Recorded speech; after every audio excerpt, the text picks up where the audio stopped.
um espírita pode participar da comunhão da hóstia ou existe algum problema antidoutrinário neste ato? No centro ou fora do centro? Estou brincando.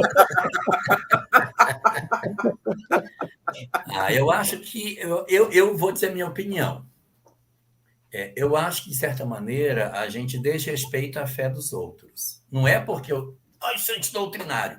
Por exemplo, eu vou com a Sâmia numa missa. A Sâmia foi católica há muito tempo, fez primeira comunhão, então ela tem uma intimidade maior com o cristianismo. E tem vezes que ela diz assim: eu acho que eu vou comungar. Então, vá.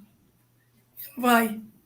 E não vejo nada demais nisso. Por quê? Porque ela faz isso, ela não está respeitando a fé de ninguém, porque, de certa maneira, isso tem eco na história dela.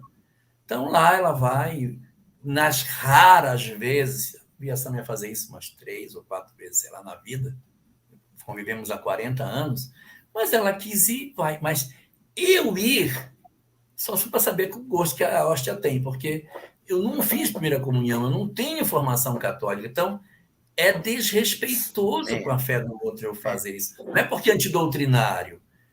Eu me sentiria desconfortável de fazer, porque não é um ato de fé.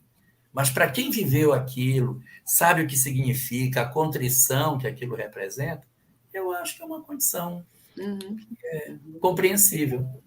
Eu queria falar, Álvaro, depois eu fecho. Como muitas vezes eu estou em viagem e vou à sinagoga, participo do Pessah, coloco tefilim, nos Estados Unidos várias vezes, na Brooklyn Bridge, na ponte do Brooklyn, em Miami, andando, passa algum rabino, eu falo, você tem tefilim?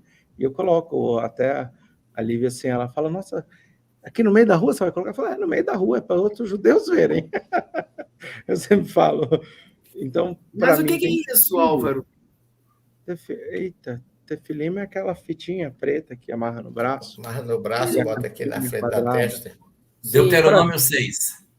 Para mim, tem sentido.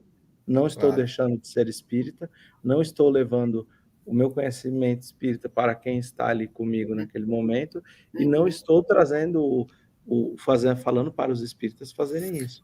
Mas eu acho que é o que o Elahá quis dizer. Para mim, tem sentido. Para mim, é legal. Então, faz parte da minha vida. Mas, né, sem extrapolar, acho que para nenhum dos lados. Eu sou espírita há 44 anos, completo esse ano. 44 anos de espiritismo. Comecei a minha vida no seminário diocesano da Paraíba, através de um padre, foi o maior ser que Deus colocou no meu caminho. Me deu luz, me deu conhecimento, me deu moral, me deu formação religiosa, ética, cristã. Esse homem, eu não escondo o nome dele, Marcos Augusto Trindade. Eu tenho como cliente um colega dentista que também é padre e era amigo dele, o padre Marcos. Quando o padre Marcos completou 70 anos de sacerdócio, reuniu a família todinha. Esse padre, meu amigo, foi quem me levou, me convidou para ir com ele, porque ele sabia do meu relacionamento, e a família do padre Marcos me recebeu todos no apartamento dele, e ali foi celebrada uma missa dos 70 anos de formatura dele, com um cálice dado pelo meu ex-diretor espiritual, que era primo dele, escrito, Fernando Abar, um cálice de ouro que ele trouxe de Roma, de presente de formatura dele.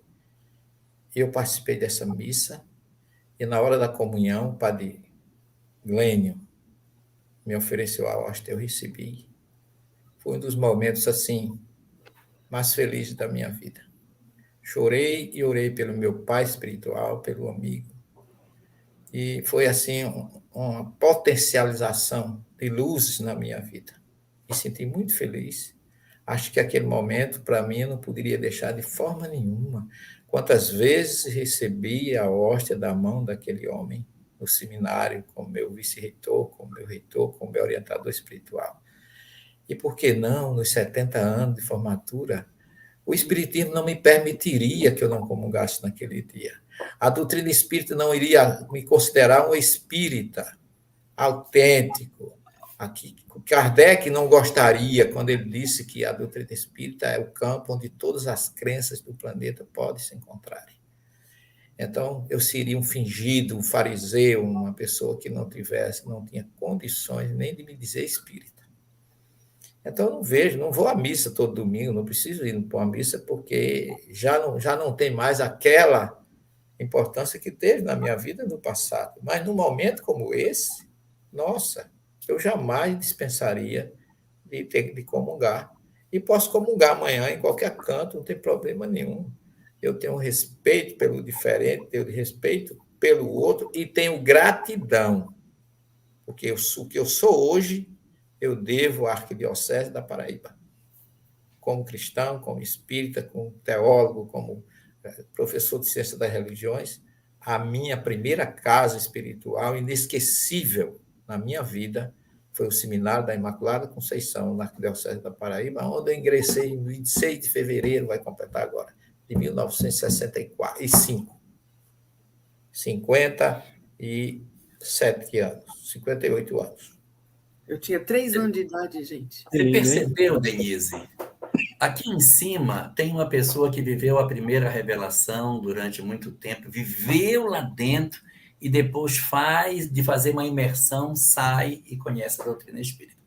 Do meu lado aqui tem um outro que veio da segunda revelação, fez uma imersão e depois vem encontrar a doutrina espírita e faz um movimento para a primeira revelação, decifrando os códigos que ninguém no movimento espírita ainda havia feito. O professor é um ícone vivo dessa discussão. E tem o coitadinho, que não tem coisa nenhuma, não tem história nenhuma em lugar nenhum, né? E que não tem nada para dizer além daquilo que eu tenho para falar, porque eu não tenho vindicante nenhum. Eu não sei nem o que eu estou fazendo aqui. Estava indo bem, ele estava indo bem. Ele é muito bem, mas ele quebrou a trindade sem nenhuma cerimônia. Foi uma coisa assim. Porque assim, aqui eu tenho uma referência, aqui eu tenho outra. Mas eu não tenho o que dizer. Álvaro, eu vou falar aqui uma coisa para o pessoal, eu vou falar porque eu até falei isso para a Denise uma vez, conversando. Sabe, Denise? O Álvaro, ele teve toda uma história dentro de uma doutrina. E aí, quando adulto jovem, né, ele conhece a doutrina espírita e segue para um outro caminho. Eu falando para ela isso lá em Florianópolis. Eu não sei se eu, tendo conhecido a doutrina espírita quando estivesse próximo dos meus 30 anos, eu descobrisse alguma coisa, se eu ia dizer, eu vou mudar. Talvez eu diria, vou fazer como Charles Darwin. Sei que é diferente, mas vou calar a minha boca para não fazer isso. Então, eu acho isso tão bonito em você, essa capacidade de você dizer, não, eu vou atrás de uma coisa que vai me ser mais interessante. E o professor a mesma coisa, né? Fazer esse movimento, porque hoje, passado décadas, fui seminarista, saí e tal. Poxa, mas passou décadas, parece que não aconteceu nada. Mas imagina o conflito dessa saída. O desgaste para tomar essa decisão numa sociedade extremamente católica, numa estrutura onde tudo convergia para uma certa direção, e a pessoa dizer, não, eu vou promover uma ruptura disso aqui e eu vou seguir por um outro caminho. Hoje já está tudo cicatrizado, já não tem mais razão para ninguém, só tem uma história. Eu fui seminarista. Mas e os conflitos para sair? Isso eu acho tão fantástico. E assim, só para terminar a minha fala, a mediunidade trouxe o Álvaro para cá. A mediunidade trouxe o professor Severino Celestino para cá. Aí eu não sou médium, eu estou aqui porque já nasci aqui e fiquei aqui mesmo. Então, como é interessante essa capacidade desses olhares, porque quando a gente coloca uma peça na mesa, o professor Severino tem um olhar dele pela história que ele tem. O Álvaro tem a outra visão dele. Isso é um estudo muito bonito, gente. Nossa, é bonito demais. É uma honra poder estar aqui. Para você ver como que a espiritualidade age. né? E de repente está todo mundo junto, né? É. Aqui, fazendo um estudo, né? Isso Com esses mostra, diferentes olhares e diferentes experiências de vida, né? isso mostra, Denise, que a É espiritualidade maravilhoso. está muito acima dos nossos pontos de vista, das Sim, nossas sim. opções. Aquilo que nos une está muito acima do que nós pensamos, do que nós sentimos, do que nós achamos que somos. Mas eu posso dizer que desde a minha infância, Lahá, eu, principalmente à noite, quando eu ia dormir, minha mãe ia até o meu quarto e ela rezava com a gente.